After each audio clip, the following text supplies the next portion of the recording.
여러분들이 소송에서 판사의 말 한마디 한마디에 너무 일희일비하지 않으셨으면 좋겠다는 말씀을 드리고 싶습니다. 무슨 말인지 얘기를 해보자면, 내가 범죄 피해자이기 때문에 가해자 측을 상대로 손해배상 청구 소송을 하는 그런 경우를 가정해 보겠습니다. 소송 첫 기일에 재판에 나가봤더니 내가 범죄 피해자인데도 불구하고 이상하게 판사님은 가해자 측에서 옹호하는 듯한 발언을 하면서 내가 불리하다라는 식으로 말씀을 하시는 거예요. 그렇다면 이런 경우에는 당사자뿐만 아니라 대리를 하는 변호사도 크게 당황할 수밖에 없는 거거든요. 이때 이런 상황을 부정적으로만 보는 사람이라면은 어떻게든지 이 소송을 그냥 끝내려고 할 수도 있을 겁니다. 소취하를 해버린다던가, 아니면 아주 적은 금액을 받고 그냥 합의를 해버린다던가, 아니면 돈을 받지 않고 소송 비용 각자 부담으로 끝내려고 한다는 등 여러 가지 전략을 쓸 수 있을 겁니다. 그런데 법리를 조금만 세밀하게 확인을 해보면 범죄 피해자 같은 경우에는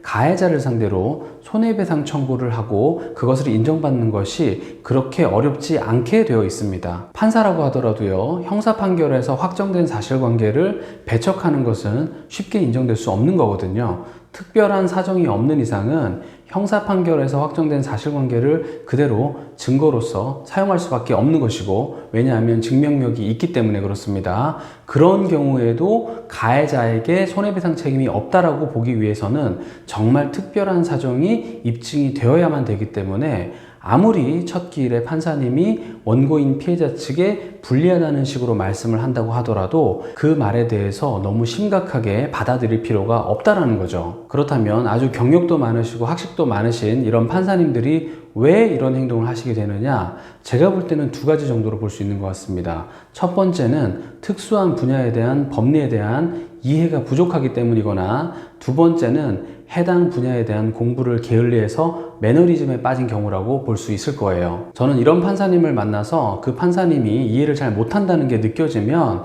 오히려 부정적으로 생각하는 게 아니라 매우 긍정적인 측면에서 사건을 바라볼 수 있어야 한다고 생각을 합니다.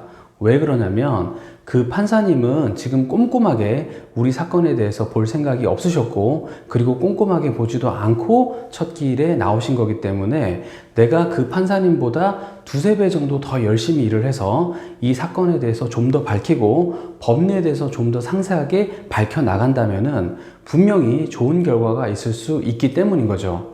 이런 경우는 상대방 변호사가 집요하게 다투고 적극성을 보이는 경우도 아니기 때문에 오히려 상대방 변호사가 적극적인 경우보다는 훨씬 더 사건을 진행하기 좋은 경우라고 할 수 있습니다. 그래서 여러분들이 법리적으로 봤을 때 충분히 검토를 한 사건이고, 누가 보더라도 원고가 이겨야만 하는 사건인데 재판부에 나갔더니 판사님이 조금은 엉뚱한 이야기를 한다라고 하면은 너무 겁을 먹거나 내가 무엇인가를 잘못한 것이 아닌가라고 생각하지 마시고요. 그 판사님을 차근차근 이해시켜 나가야겠다라는 마음을 가지고 그 판사님이 제대로 알지 못하고 계신 부분이 무엇인지를 곰곰이 생각을 해보고 그 부분을 적극적으로 밝혀나가는 방식으로 소송에 대응을 해 나가신다면 그 소송에서도 분명히 좋은 결과가 있을 거라고 저는 생각을 합니다.